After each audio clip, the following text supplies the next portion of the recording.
Episode 12 of Monster Musume no Iru Nichijou, or Everyday Life with Monster Girls, was an episode that I wanted to come, but I also did not want to come. It's the finale for this series. This boundary-breaking, Monster Girl harem, sexy comedy series.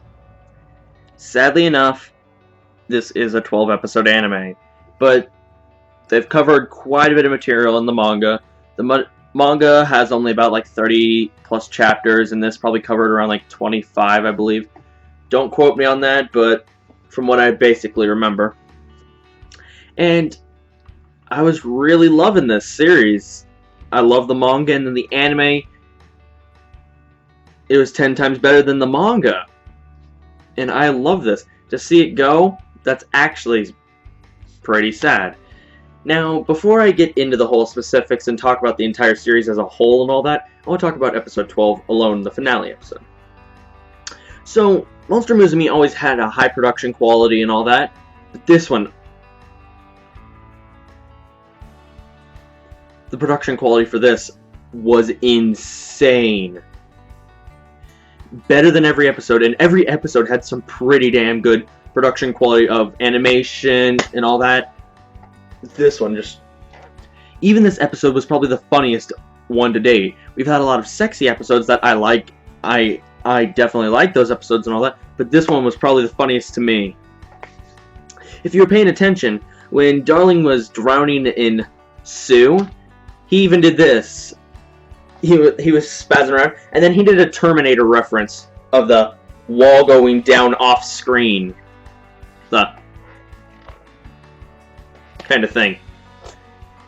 That alone was fucking hilarious.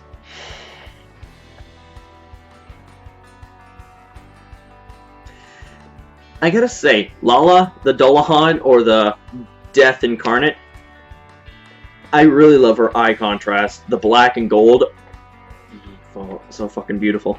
It really is. Now, we learn that Lala's just has these delusions. She's not Death Incarnate and all that. She just is a delusional teenager. Pretty much like a Chuniboo, or someone who just believes they have a dark past. Like, when you acted out imaginary scenes as a kid or as a teenager and all that, and you thought you were like the high shit, like, you'd have an eye patch. Like, Darling went through this in his early teenage years and all that. It's like middle school kind of, like, you have this middle school complex where you believe you're a god, or you're a top shit gangster who can beat up everyone else, or you have superpowers kind of thing. And Lala's just kind of delusional like that. Darling's always on the verge of death, but he doesn't die, so she just decided to observe him. That explains her speaking pattern. And now she's going to stay at Darling's house. Great, 1+ to the harem. But for those that have read the manga, we know exactly what happens and how often she gets an appearance. So, other than that, we have for the second half of the episode with Darling struggling for food expenses and all that. The very end part where he's cooking all that after getting all this free food from the supermarket or the shopping district, because because of all the monster girls there, they all helped him out and convinced, and people just gave it out of goodwill. And then they went to the forest. We got to see Dryad again, and Sue turned acidic. Poisonous Sue. Alright. But the very end, after we had all the herbs that was gathered in the forest, after a taste test, having Sue taste test if they were poisonous or not, and all the free ingredients, the unsellable ingredients given to them from the shopping district, Darling went home and made a feast for everyone while struggling over food expenses, because Lala joined in, put them in the red, and he couldn't afford food. He was broke already, and it was like the beginning of the month or something. So yeah, he goes on to a whole feast. He gets like into the zone. He has a bunch of food, everyone, and then Miss Smith and her crew show up, and then Darling, like, He slams his head into the counter, and she's like, "Can we order some more, darling?" And then he just goes into the fucking zone. That animation style for him cooking, even when like Mia says, "I haven't eaten anything yet," it turns black and white, and it's just like gets a close up, and the screen's shaking, and all. It's just like, and then he explodes, and he's just cook. There's some Shokugeki no Soma shit right there. Like, we had multiple Shokugeki no Soma moments this episode, especially when Saria ate a carrot stick and all that, and she was just, there was flying carrot rockets and all that. Funniest fucking episode. This is how you end a series. This was an outstanding conclusion. It seriously was. And another funny part is when Darling, he realized what Lala was doing, and to disprove it and all that, he starts raising death flags. He starts acting like typical anime tropes and all that, typical things anime main characters do that raise death flags, or characters that raise death flags. Like, when I get home, I'm getting married. I want to go home, or I want to go to my room. I'm not afraid anymore, or I'll face this head on. And Mia's like, you're raising so many death flags. Raising fucking death. And then you see him standing on the road, and there's this huge ass truck coming at him, and then in the next frame, it's a toy truck that hits him in the leg.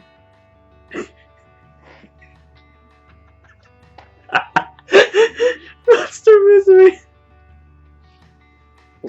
Sure, it's nothing too special and unique, but it may be a harem, it may have ecchi and all that, but it has some good comedy, there's some unique qualities and all that.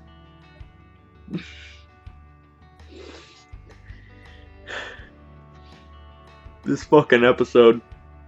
Even Poisonous Sue, like, she has a dirty mouth. She's like, these freeloaders showed up and ate all his shit. Like, you don't expect Sue to say that. She attacked the Draco girl and all that, the Draco Newt girl, because she appeared and tried to attack Nelly, and she raped him or something. Raped her. And Sue's poisonous, so she paralyzed her. Alright. Episode 12 was pretty damn good. The production quality was insanely better than every other episode, and that is a huge leap up. Because every other episode was, like, goddamn godlike in production quality. Now let's talk about the series. Monster Musume no Iru Nichijou, or Everyday Life with Monster Girl. It's unique in its own ways. You have the incorporation of so many Monster Girl types, like from the Monster Girl dictionary and all that you can find online and all that. So with this, you get a variety of girls and characters and designs. Something you don't see too often in anime. The most you'll ever see for extreme cases of Monster Girls are occasionally like almost like the spider chick in High School DxD, the bunny girl, Black Rabbit which is a bunny girl, in Mondaichi no, the super problem children are coming from another world kind of anime, and then you have Nekos everywhere. But you don't see like the centaurs, you don't see too many, or harpies, dryads, Draco Newts. We occasionally see devils and all that, but you never see extreme cases like these. And that gives Monster Musume its own unique style in some regard, because we can build off of these unique characters, the Monster Girls and all that. We have them act in their own unique way. They have their own likes, dislikes, their own ways they interact. Like, Mia's cold-blooded, and so she can't, if she's in a cold room or something, she might go into hibernation. Well, we have Rachna, who likes spinning webs and everywhere and having bondage and all, doing bondage. Then we have so much more we can build off of these characters. And I really like that about this series, because it's unique with its characters. The premise is nothing too special. He basically gets a harem. And we have a lot of comedy built off of that. But it's basically, he just gets a girl after girl after girl part of his harem, and he's just a really nice guy who's not prejudiced against other species or other races. And Darling is a really good main character. Like, he knows about the feelings the girls have for him and all that, and he's actually trying to take them seriously. He's willing to listen to requests. He handles their ecchi scenes really nice and all that. And he has an indestructible body, and then they have the theme of him always getting hurt and pretty much hurt by every girl he ever meets in this and everything. So the main characters are nice and really good in my personal opinion. The characters are nice. Then we have the premise. It's nothing too special, but we have the animation quality. The animation quality is top fucking notch. Seriously, like the eyes for the characters they do, like Rachnea's, Dryads, Sue's, Mia's, and just so many other characters' eyes, and then even their unique appearances, like how Dryad has the leaves on her, Rachnea has the spider. They could have done a shit job, but no, they literally brought their A game and made this outstanding in animation. I don't think I've seen any derps whatsoever. Even in the insane action moments, like when Darling punches the director in the face, that was fucking outstanding.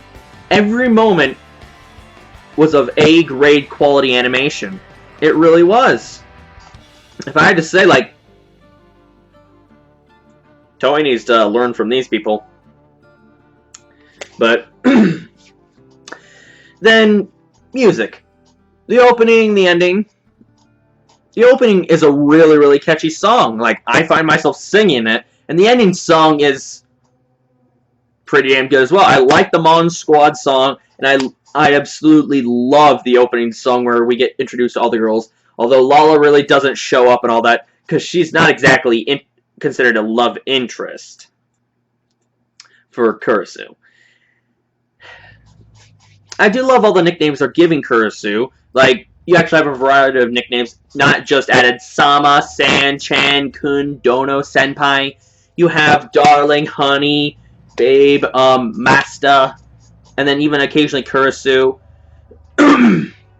But it gives us a variety. This series has a lot of variety in it. And it even has some good themes in it. Like, one of them is just don't judge other species or other races based on appearances alone. Monster Musume isn't anything too, like, deep or gonna make you think a shit ton. It's a wholeheartedly good comedy. Like, they have a lot of ecchi comedy that you can get into where it gets really, really sexual. Or you have moments where just Kurisu's reactions or one of the girls' reactions is just so out of this world. It's actually pretty damn good. Or how they respond to certain situations. Like this episode when we had the references, that was amazing. That was comedy gold. So this series really shines with its comedy and Monster Girls aspect. If you give it a chance and watch past episode 1, give it 3-4 episodes, and you might know if you actually really like it. Sure, you might have an awkward boner of, where do I stick it in this Monster Girl now, or something like that, but the comedy is solid in this series. So, Monster Musume no Iru Nichijou is probably one of the highest series I could ever recommend if you're not intolerant about fan service or harem series or just big-breasted characters or other such varieties. Like, you have to show some tolerance, of course, but you might actually find yourself really enjoying this. I introduced several of my friends to it, and they're loving the comedy in it and the ecchi and all that. We enjoy all that good stuff. I love the ecchi, but the comedy also is another thing that makes me really stay. I review and watch and read a lot of ecchi, harem, and so many other series, but it has to... The premise, I'm fine with the premise. I like the premise, but it's probably the characters and the comedy that makes me stick around the most, because we have the variety and the comedy gold.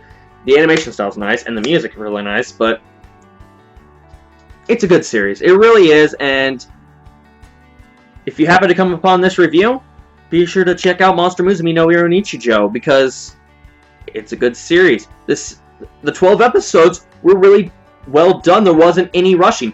We did a double split episode where there was usually something going on in the first 12 minutes and the next. For the first 3 or 4 episodes, we got introduced to one new girl after the other, and then we moved on to more of the shining on the comedy gold of all the girls interacting together. Then we'd have back-to-back stuff and all that. Some of that was overarching stuff, and I really liked that.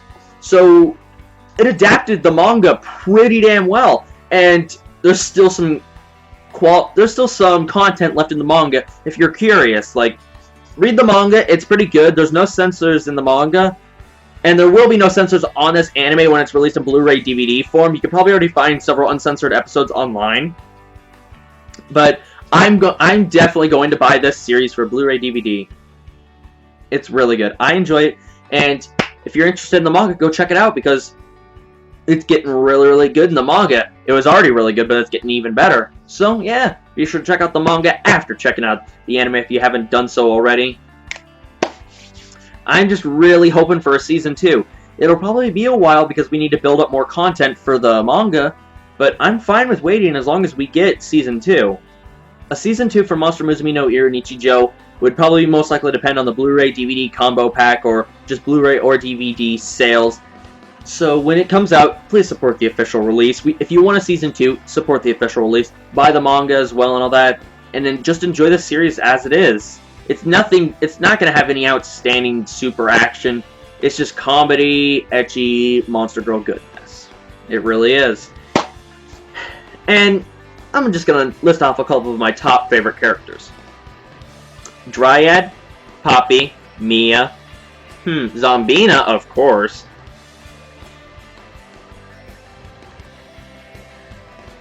And there's a couple coming up in this series. I like Lala because of her eyes, but there's my 5. I like all the other characters. Actually, take away Lala, I like Rachneya. And Lala. God damn it, that's 6.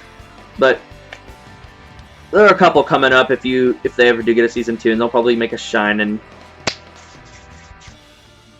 this is definitely a good series. I'm gonna miss it. It had a really, really nice conclusion. It was fulfilling, but it also made you want more. Like, it made you feel your time spent watching the series was worth it. It really was for me. So yeah, be sure to leave a like, comment, or subscribe for more reviews, reactions, vlogs, talks, as usual. This is Iru Nation, and my lovely community, citizens and civilians. I'll see you guys in the next review, so have a good day. Watch lots of anime. Read lots of manga. Follow the links down in the description, where you can go and add me on Twitter, Facebook, and check out Monster Musume episode 12 and finish off this lovely series. Tell me your thoughts about the whole series or just the episode down in the description below. Did you like it? Who's your favorite character? What are your top 5 or something? Have you read the manga? Please, if you have, don't put any spoilers. I want everyone who's just seen the anime to go check out the manga, because there's no sense in ruining their fun about it. So yeah, have a good day. I'll see you guys later. Bye-bye.